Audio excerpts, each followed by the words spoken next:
What's up, everybody? It's Will with Schedule Fly, and here we are, our third interview with the Chai Pani Group today with Nick Barr. We're over here at Buxton Hall Barbecue, also in Asheville, and if you've been to Asheville, you hopefully have been to Buxton Hall. This place is phenomenal. I'm actually getting ready to. We might make this a short interview because I'm going to dive into a bunch of this food.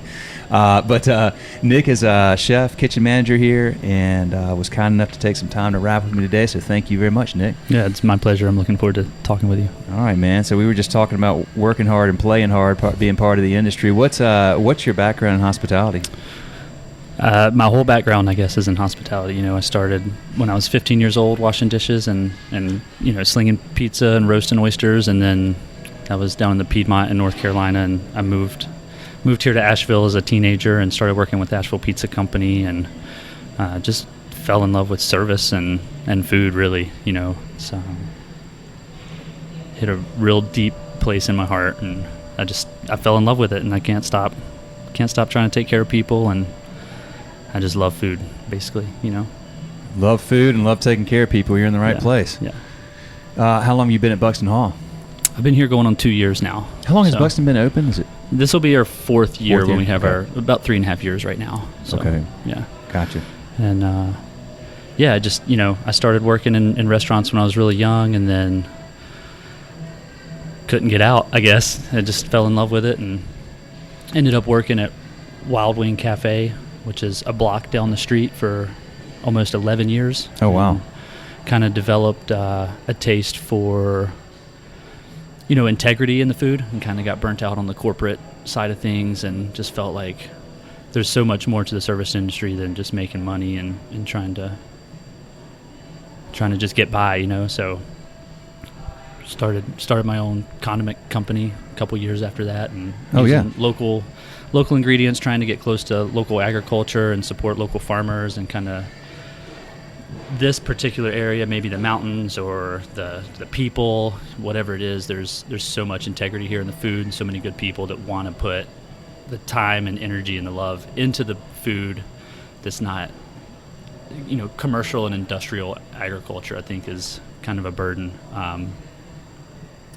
So being in that kind of corporate atmosphere for years, just kind of developed the taste for more integrity, and started doing my own thing on the side, and then eventually just had to get out of it, and I started working for a company called Valley Gourmet, and it's kind of like food delivery service, and I was introduced to the core values of business at that point, and kind of fell in love with this idea that you can change the world through service. And, you know, it doesn't matter if you're, you know, filling somebody's water, if you're giving somebody food, if you're delivering food, if you're growing it, or, you know, whatever it is. And here in Asheville, it's the same thing with the brewery scene. Like, even if you're just pouring a beer for somebody, there's a lot more to it than just making money and getting by. It's the interaction, to me, that has so much value, I think, and there's real service and real hospitality. So kind of got inspired by that stuff when I was younger, and got out of the corporate side of, you know, food, and kind of realized I can't work in an office. So yeah,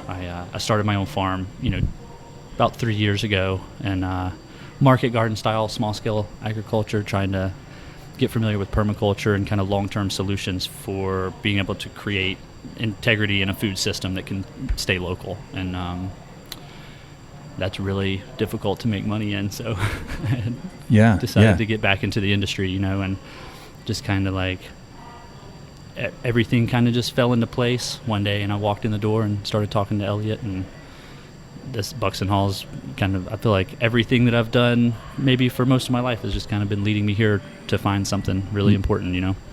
Were you a customer here, or? I had been, yeah. I was definitely familiar, and I'd sold, you know, vegetables to these guys, and kind of like was aware of the integrity that they had in their product, and, you know, familiar with Vandale Farms, familiar with all the local chefs, and kind of what they were doing. And I had, you know, I'd been a fan of Elliot's food at the Admiral, and, you know, for 6 or 8 years before ever actually shaking his hand and coming in and talking to him about job opportunity, and just kind of told him what I was trying to do. You know, I want to do something that makes me feel good. Yeah. 11 years you were at Wild Wing? Yeah, almost. It was about 10 and a half years, yeah. I mean, was this an evolution of your thinking, or? Yeah, for sure. I was just a young, dumb kid when I started. I walked in the door at Wild Wing Cafe because I needed a paycheck, and started out as a prep cook there, making something like $7 an hour, something crazy. And over the years, work and time just kind of like took over whatever position was next. And it's the hospitality industry has these opportunities to continue to move up and climb up a ladder, and that's what I did. I just kept working hard and became an assistant kitchen manager. We went and opened a bunch of stores, and then moved to the front of the house and started focusing on hospitality and service, and like really fell in love with hosting and taking care of people and being able to impact their lives just through simple service, And for me, I had this internal conflict of, well, I'm doing this thing that I love, but I'm doing it in a place that at the time I didn't feel had a lot of integrity for what I thought I wanted to kind of represent. And that's mostly because the industrial agriculture side of thing that I was fortunate enough, when I moved up here to the mountains, to have really good friends that kind of introduced me to this, I don't want to say idealistic kind of vision of life, but this definitely like better way of living that it's resonated with me ever since I heard about it, and see small scale agriculture and farms and the integrity and the love that people put into what it is that they're trying to create, So that kind of started like blossoming in the back of my mind as I'm working this, corporate job, and kind of realized there has to be something else out there. And then not having really any resources or outlets to do it for myself, I think I just had this idea one day to start making gourmet condiments, and it's barbecue sauces and hot sauces and mustard. So I paired up with Highland Brewing Company and Asheville Brewing Company and started making beer mustards, and then started working with like Jake's Farm and a couple other organic farms in town and making hot sauce.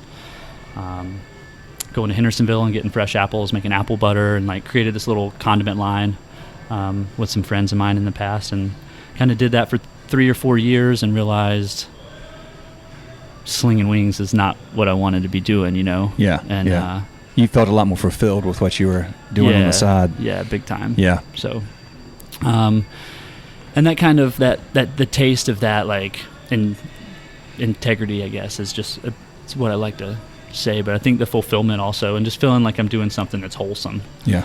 And that's kind of stuck with me ever since, to the point of driving me away from any paycheck and job and trying to create my own farm and focus on this like small scale agriculture vision that I have for multiple. I like to kind of compare it to the breweries here in Asheville. How many breweries can you possibly handle? It's like, right. Well, I think probably infinite. Like how many small scale farms can you really handle? As many as we can produce. And I think to the model of the brewery here, and the breweries and the microbrewery scene here in Asheville, I would love to see that kind of reflected in a market garden, small scale kind of agriculture type model, where you have around every block you have another small farm, and they're pumping out root vegetables and greens and eggs and goat cheese and fresh milk and whatever it is. Yeah. Everybody has their own IPA, everybody's got their own lettuce mix, whatever. It's right. better. I think there's a big impact that can have on just society in general, and maybe thinking a little too much about it because it's my own dream to be in that position providing those things. But I think that's the direction I would like to see things go as far as food and my idea of what food is and what it's going to, be, at least here regionally. I don't know. There's a lot of crazy questions that go through my head as far as the state of the world and the state of our food system and our food health, and a lot of stuff that I think is really unhealthy for the environment, but also just for our own well-being. Yeah. I think it gets hard to sustain all that for sure, and it's something that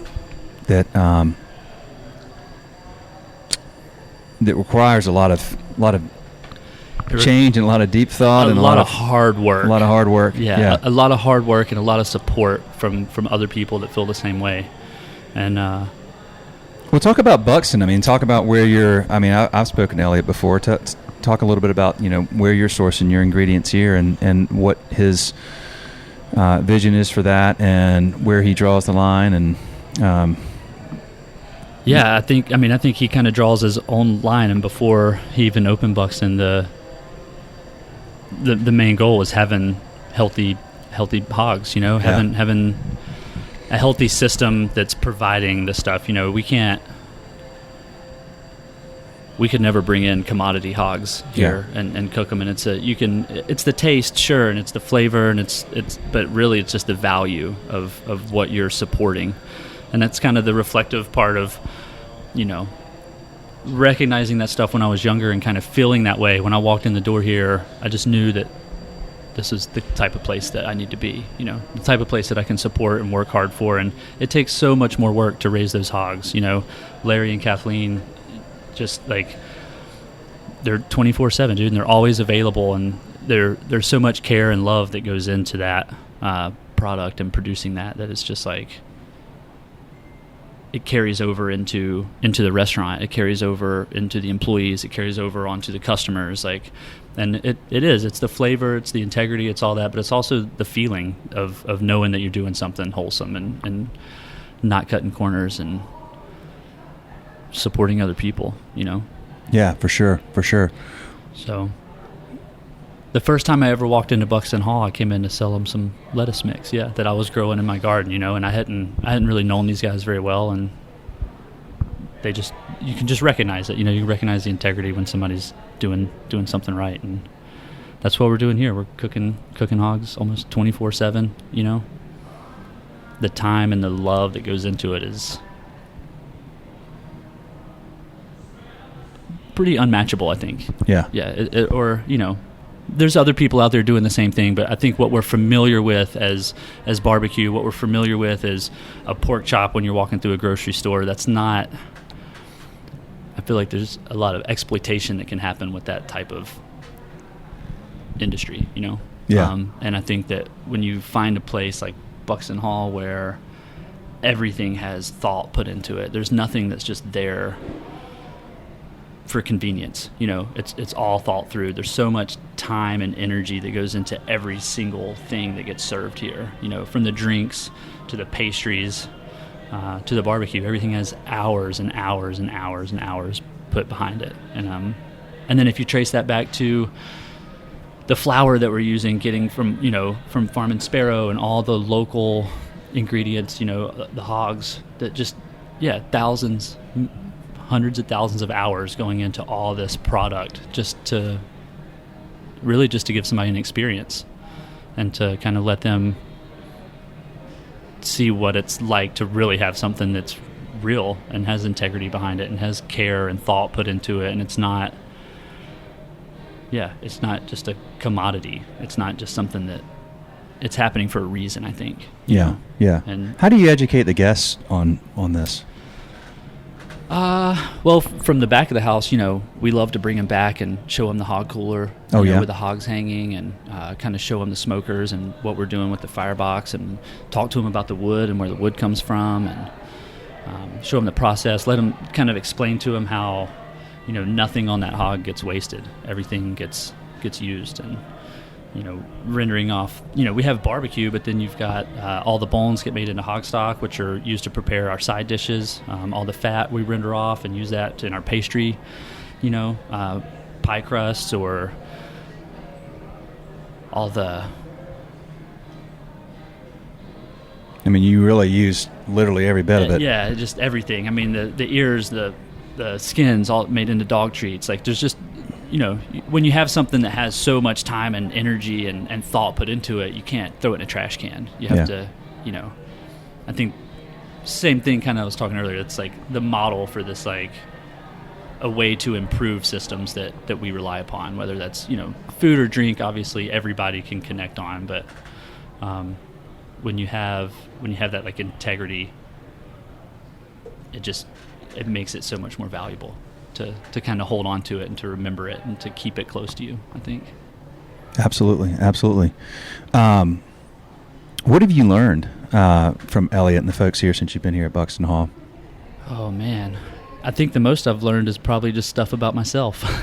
Okay. Yeah. My family grew up in Lumberton, North Carolina, which is really close to where Elliot's from, which is in Florence, South Carolina. And a lot of the stuff that I've encountered here, I think I mentioned earlier, it kind of feels like I've been waiting my whole life to come here to remind me of all these things that are kind of my roots. And, we have chicken bog is one of our famous dishes here, and it's like I ate that every day almost of my life growing up. My mom would make that, and it's like reconnecting with my youth and kind of understanding maybe who I am or who I'm supposed to be, and all this path that I've gone through from restaurant to restaurant, and then this long career that I had in the kind of corporate restaurant side of things, and then branching off and trying my own thing that I really believed in as far as the farm and stuff goes.